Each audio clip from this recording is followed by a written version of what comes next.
আগামী 27শে জানুয়ারি মঙ্গলবার রাজাবাজারের চৌরাস্তার মোড় থেকে ধর্মতলা পর্যন্ত বিশাল মিছিল হবে। পুলিশ যেখানে আটকাবে সেখানেই শান্তিপূর্ণভাবে সভা হবে।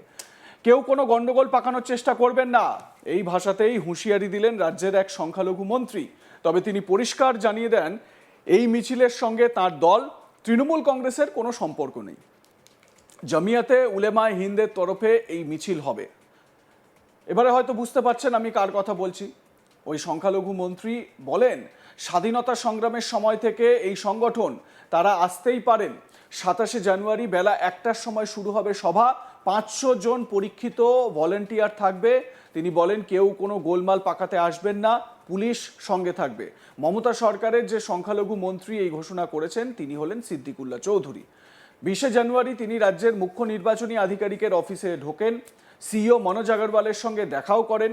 তিনি জানান, রাজ্যের মুখ্য নির্বাচনী আধিকারিককে তিনি জানিয়েছেন আরও যা যা নতুন অর্ডার করবে নির্বাচন কমিশন, সব যেন তাকে জানানো হয়।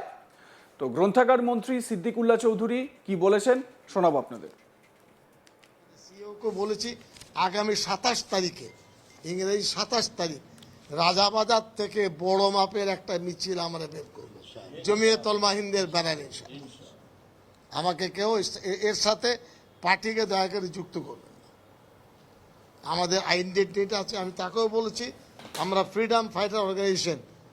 আপনি মৌলানা আজাদকে চিনতেন, মৌলানা আজাদ ছিলেন সেন্ট্রাল কমিটির মেম্বার, এবং ধরুন নেহরুজি, বল্লভভাই প্যাটেল, আমাদের সেন্ট্রাল যারা চালাচ্ছিলেন, হুসেন মাদানী সাহেব সবাই, তারা চিনতেন, জানতেন।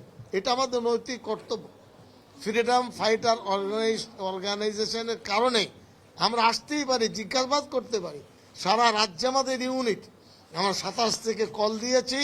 আমরা যতটুকু বুঝেছি, এখানে সিইওকে বলেছি আর নতুন নতুন অর্ডার আপনারা কি করছে আমাদের দেন। উনি বলে আপনার অধিকার আছে, আপনাদের সাধারণ মানুষ আমার কাছে আসতে পারে, ইন্ডিভিজুয়াল আসতে পারে, এর জন্য কোনো সিঁড়ি ধরতে হবে না। সেই সূত্রে 27 তারিখে 1টার সময় রাজাবাজার চৌরাস্তা থেকে সোজা মৌলালি হয়ে এসএন ব্যানার্জি হয়ে ধর্মতলার দিকে যাব।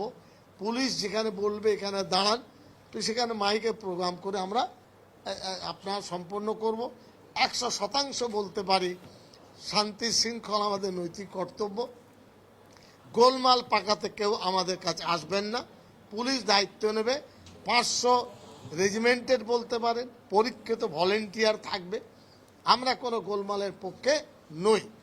এবং অফিস ভাঙছে, সে করছে, এটা তো মনের আবেগ। উনিও বললেন এটা মানুষের মন, আমরা হয়তো বোঝাতে পারছি না, যেটা বলছি সেটা থ্রো হচ্ছে না।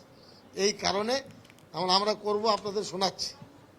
এরপরে ধরুন 21, 22 দুদিন হলো, 24, 25 হলো, 27 নতুন কোনো যদি অর্ডার বা কিছু আপনারা পান আমাদের বলবেন। আমরা অত্যন্ত স্বেচ্ছার সাথে, এবং এটাও বললাম যে কোনোভাবে ভারতীয় নাগরিক পশ্চিমবাংলায় আমরা যারা আছি এক পিস যদি বাদ যায় আমরা কিন্তু ছেড়ে দেওয়ার পাত্র কিন্তু নই। এটা খুব ক্লিয়ার কনসেপ্ট তাদেরকে বলেছি। এসআইআর এর হিয়ারিংয়ে সাধারণ মানুষের যে অসুবিধা হচ্ছে তার দায় নির্বাচন কমিশনের, রাজ্য সরকারের নয়।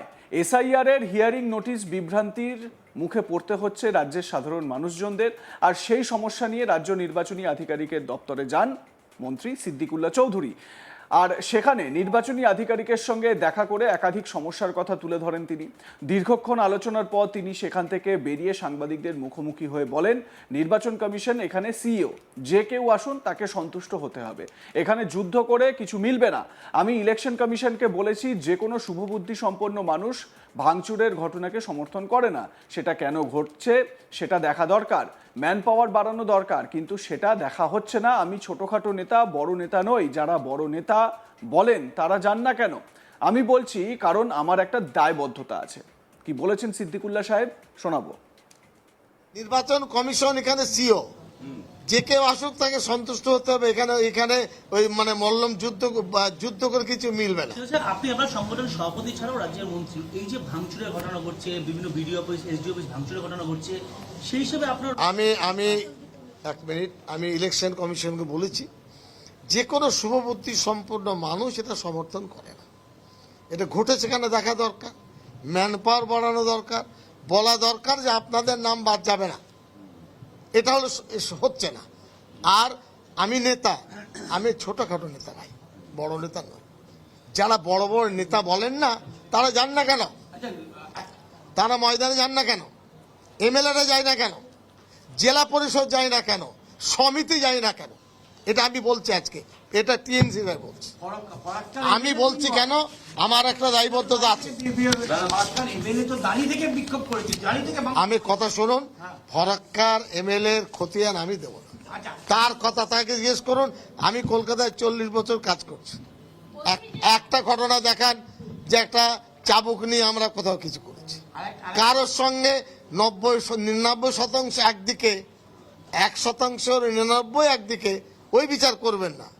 এখানে যারা করেছেন সরকারি আপনার অফিস আদালত বা এই কার্যক্রমের জায়গা ভাঙচুরের পক্ষে আমরা নই, এটা বলে দিলাম।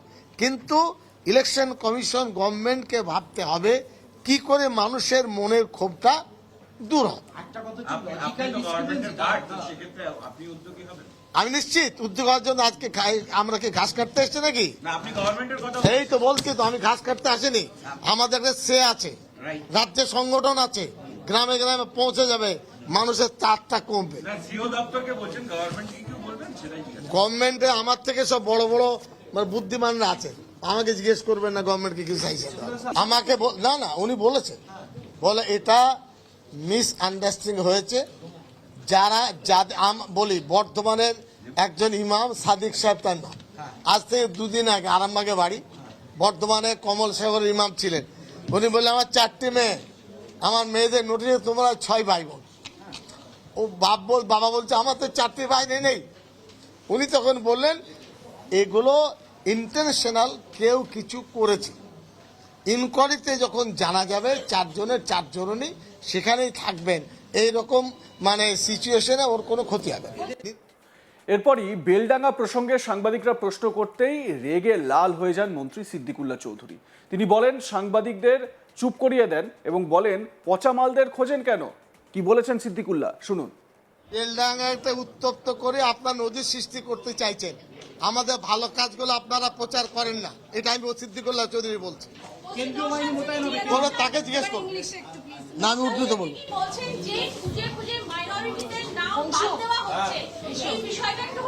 আমি বলি, আমি বারবার জিজ্ঞেস করেছি, উনি বললেন রাজ্যে 40% মাইনরিটির নাম নোটিশ গেছে, এটা আমি স্বীকার করি।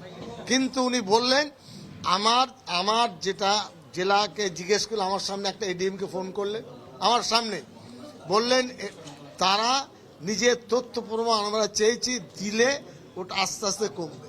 আমার বক্তব্য, যদি বাদ যায়, ভোটার লিস্ট থেকে বাদ যাবে, ভোটার থেকে বাদ যাবে কেন বলুন, আমাদের লড়াই সেখানে। উনি বললেন এটা সম্ভাবনা খুব কম। না, আমি জিজ্ঞেস করি বেলডাঙ্গা সবাই খারাপ, আমাকে উত্তর দিন। ভালো ভালো মানুষকে আপনারা বেলডাঙ্গা খোঁজেন না কেন? পচা মালকে বলেন কেন? কার দায়িত্ব? আমার দায়িত্ব নাকি? যা ঘটেছে আপনারা আমাদেরকে ব্যবহার করেননি কেন? কেন জিজ্ঞেস করেন সিদ্দিকুল্লাহ চৌধুরীকে? আজকে জল মাথার মধ্যে বই আমার জিজ্ঞেস করছেন কেন? আপনাদের মতামত জানান। দেখতে থাকুন আজ তাক বাংলা। সাবস্ক্রাইব করুন আমাদের ইউটিউব চ্যানেলটি, বেল আইকন প্রেস করুন নোটিফিকেশন পেতে।